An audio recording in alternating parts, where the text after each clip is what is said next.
ഒരു ദിവസം ഒരു മാലാഖ നരകത്തിന്റെ ഉള്ളറകളിലേക്ക് എന്നെ കൂട്ടിക്കൊണ്ടുപോയി.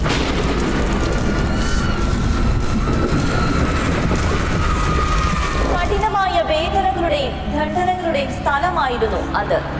ഒപ്പം വളരെ ഭയാനകവും വിസ്തൃതവും.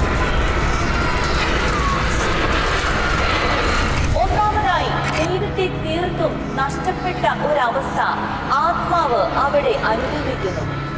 രണ്ടാമതായി, അവിടെയുള്ള ആത്മാക്കളുടെ മനസാക്ഷിയിൽ ഒരിക്കലും അവസാനിക്കാത്ത മനോവേദന അനുഭവപ്പെടുന്നു. ആത്മാവിന്റെ ഇത്തരം അവസ്ഥയ്ക്ക് ഒരു മാറ്റവും ഉണ്ടാകുന്നില്ല എന്നുള്ളതാണ് മൂന്നാമതായുള്ളത്. നാലാമതായി, ആത്മാവിനെ ഇല്ലാതെയാക്കാതെ തന്നെ അതിന്റെ ഉള്ളിലേക്ക് അഗ്നി തുളച്ചു ചെല്ലുന്ന ഒരു അനുഭവമാണ്. അതായത് ഭയാനകവും ഭീകരവും ക്ലേശവും വേദനയും. വിശുദ്ധ മരിയ ഫൗസ്റ്റീന തനിക്കുണ്ടായ നരക ദർശനത്തെ കുറിച്ച് ഡയറിയിൽ എഴുതിയിരിക്കുന്ന ഒരു ഭാഗമാണ് ഇത്. സഭയുടെ ചരിത്രം പരിശോധിക്കുമ്പോൾ നാം മനസ്സിലാക്കുന്ന ഒരു കാര്യമുണ്ട്. ദൈവം ചില വിശുദ്ധർക്ക് അതീന്ദ്രിയമായ ചില അനുഭവങ്ങൾ സമ്മാനിക്കുന്നുണ്ട്. സ്വർഗത്തെയും നരകത്തെയും ശുദ്ധീകരണ സ്ഥലത്തെയും കുറിച്ചുള്ള ദർശനങ്ങളാണ് അവ.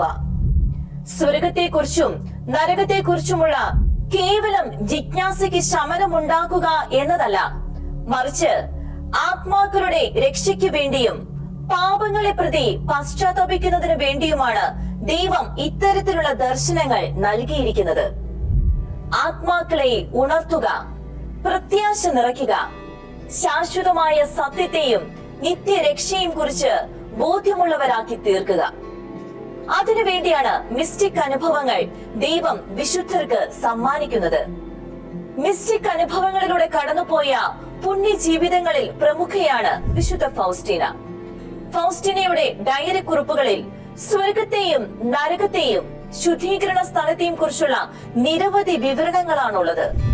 ഫൗസ്റ്റീനയെ കൂടാതെ നരക ദർശനം ലഭിച്ചിട്ടുള്ള ഒരു വിശുദ്ധയാണ് ആവിലായിലെ വിശുദ്ധ ത്രേസ്യ. ഭൂമിയിലെ എല്ലാ വേദനകളും ഒരുമിച്ച് കൂട്ടിയാലും നരകത്തിലെ ഒരു നിമിഷത്തിലെ വേദന അതിനേക്കാൾ വലുതായിരിക്കും എന്നാണ് വിശുദ്ധ തെരേസ എഴുതിയിരിക്കുന്നത്.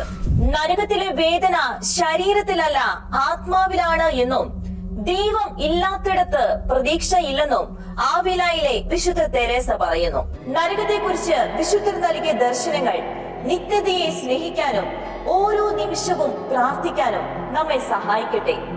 ഓരോ ആത്മാവും അമൂല്യമാണെന്ന സത്യം നാം ഒരിക്കലും മറന്നു പോകരുത്.